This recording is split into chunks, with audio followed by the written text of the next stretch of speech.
नमस्कार दोस्तों, welcome back to my YouTube channel. तो आज हम तुलसी विवाह के बारे में बात करेंगे। तुलसी जी का विवाह किससे और क्यों हुआ था। देवउठनी एकादशी यानी कार्तिक महीने के शुक्ल पक्ष की एकादशी पर तुलसी और भगवान सालिग्राम का विवाह किया जाता है। ऐसा करने से भगवान विष्णु और लक्ष्मी जी प्रसन्न होती हैं, क्योंकि पद्म पुराण के अनुसार तुलसी जी का लक्ष्मी का रूप किया ही रूप है और भगवान विष्णु ने सालिग्राम का रूप लिया था। ऐसा क्यों हुआ, इसके पीछे ब्रह्म वैवर्त पुराण में कथा है। तुलसी और सालिग्राम विवाह करवाने से घर में समृद्धि और सुख बढ़ता है। कार्तिक माह के शुक्ल पक्ष की द्वादशी तिथि 12 नवंबर को 4:04 पर शुरू हो रही है। वहीं इस तिथि का समापन 13 नवंबर 1:01 पर होगा। ऐसे में तुलसी विवाह बुधवार 13 नवंबर को किया जाएगा।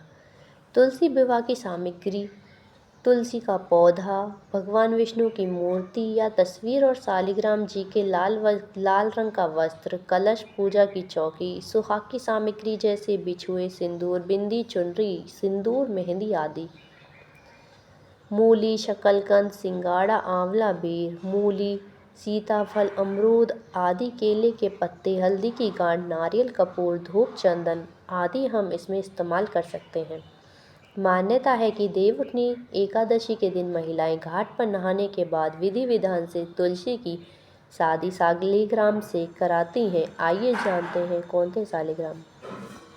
पुराणों में लिखा है कि माता तुलसी के पति जलंधर बहुत अत्याचारी थे। संसार के लोग भी जलंधर के अत्याचार से त्रस्त थे। यहाँ तक कि विष्णु भगवान को भी जलंधर ने ललकार कर युद्ध किया था। भगवान विष्णु ने तुलसी से प्रसन्न होकर उन्हें वरदान दिया था, जब तक तुम मेरी पूजा में लिप्त रहोगी तब तक तुम्हारे पति को कोई नहीं मार सकता। जब कभी भी जलंधर युद्ध भर जाता था तो तुलसी भगवान विष्णु की पूजा करने लगती थी और मजबूरन भगवान विष्णु को तुलसी की पूजा को सफल बनाना पड़ता था।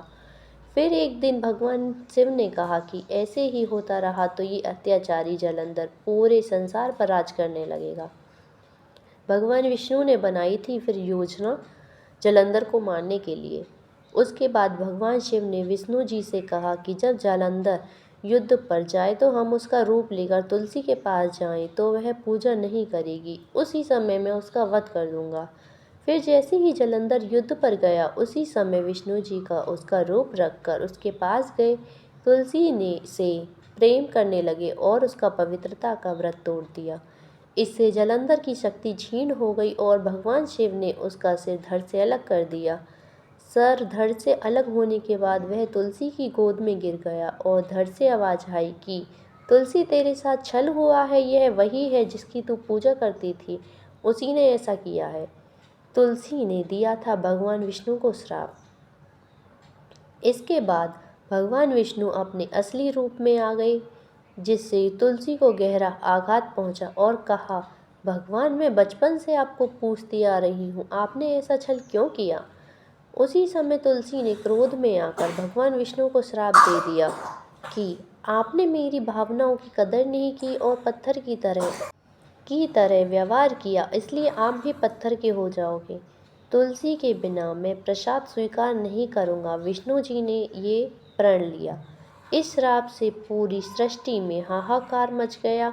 समस्त देवता त्राहि त्राहि पुकारने लगे। तब माता लक्ष्मी ने तुलसी के चरण पकड़कर प्रार्थना की।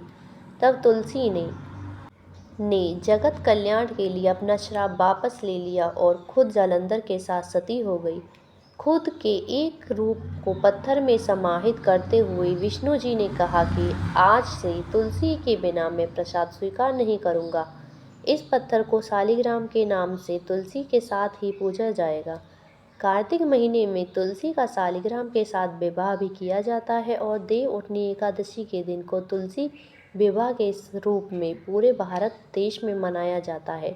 अगर आपको हमारी ये वीडियो अच्छी लगी हो तो प्लीज़ लाइक, शेयर और सब्सक्राइब करना ना भूलें। धन्यवाद।